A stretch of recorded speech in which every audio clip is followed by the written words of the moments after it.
سوات پاکستان کے شمال مغربی صوبہ خیبر پختونخوا میں واقع ایک خوبصورت وادی ہے جو اپنے قدرتی حسن اور سیاحتی مقامات کے لیے مشہور ہے۔ تاہم 2007 میں سوات کی خوبصورتی کو تاریکی میں بدلنے والا ایک نیا باب شروع ہوا جب طالبان نے اس علاقے میں اپنا کنٹرول قائم کرنا شروع کیا۔ یہ صورتحال 2009 تک بدترین ہو گئی اور پاکستان کی حکومت کو طالبان کے خلاف بڑے پیمانے پر فوجی آپریشن کرنے پر مجبور ہونا پڑا۔ 2007 میں طالبان نے مولانا فضل اللہ کی قیادت میں سوات میں اپنی کارروائیاں تیز کر دیں۔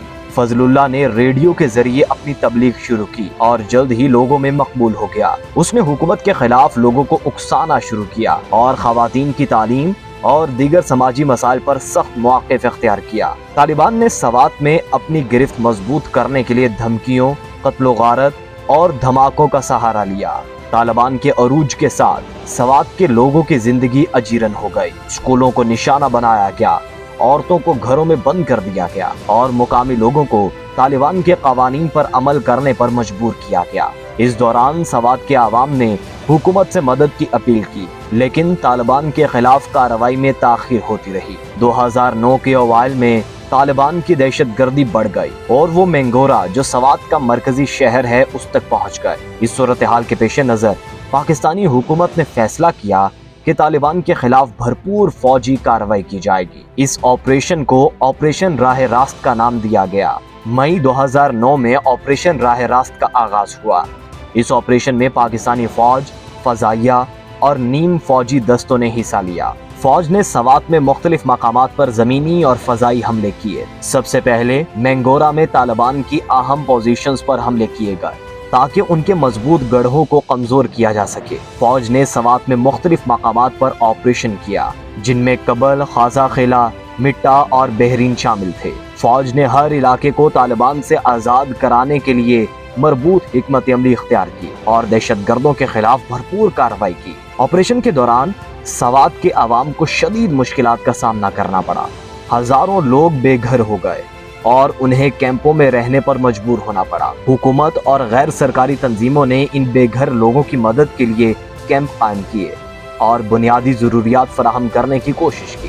جون 2009 تک پاکستانی فوج نے سوات کے بیشتر علاقوں کو طالبان سے آزاد کرا لیا اور مولانا فضل اللہ اور اس کے ساتھیوں کو فرار ہونے پر مجبور کر دیا۔ اس آپریشن کی کامیابی نے سوات میں امن و امان کی بحالی میں اہم کردار ادا کیا۔ آپریشن راہ راست کے بعد سوات میں بحالی کا عمل شروع ہوا۔ حکومت نے تباہ شدہ انفراسٹرکچر کی مرمت اور بحالی کے لیے منصوبے بنائے۔ اسکولوں کی تعمیر نو، سڑکوں کی بحالی اور صحت کے مراکز کی دوبارہ فعالیت پر توجہ دی گئی۔ مقامی لوگوں کی واپسی اور معمولات زندگی کی بحالی کے لیے خصوصی اقدامات کیے گئے۔ آپریشن راہ راست کے اثرات گہرے اور دورس تھے۔ سوات میں طالبان کی موجودگی ختم ہونے سے امن و امان بحال ہوا اور لوگوں کی زندگی معمول پر آنے لگی۔ اسکولوں کی دوبارہ تعمیر سے تعلیم کا سلسلہ دوبارہ شروع ہوا اور بچوں کو دوبارہ تعلیم حاصل کرنے کا موقع ملا۔ سوات کی خوبصورتی اور سیاحتی مقامات دوبارہ لوگوں کی توجہ کا مرکز بنے اور سیاحتی صنعت میں بھی بہتری آئی۔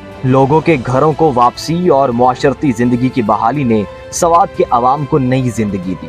سوات آپریشن 2009 پاکستان کی تاریخ میں ایک اہم باب ہے جس نے دہشت گردی کے خلاف جنگ میں ایک نیا رخ دیا۔ اس آپریشن نے نہ صرف سوات کو طالبان کے چنگل سے آزاد کرایا بلکہ پورے ملک کو یہ پیغام دیا کہ دہشت گردی کے خلاف عزم اور طاقت کے ساتھ کارروائی کی جائے تو کامیابی حاصل کی جا سکتی ہے۔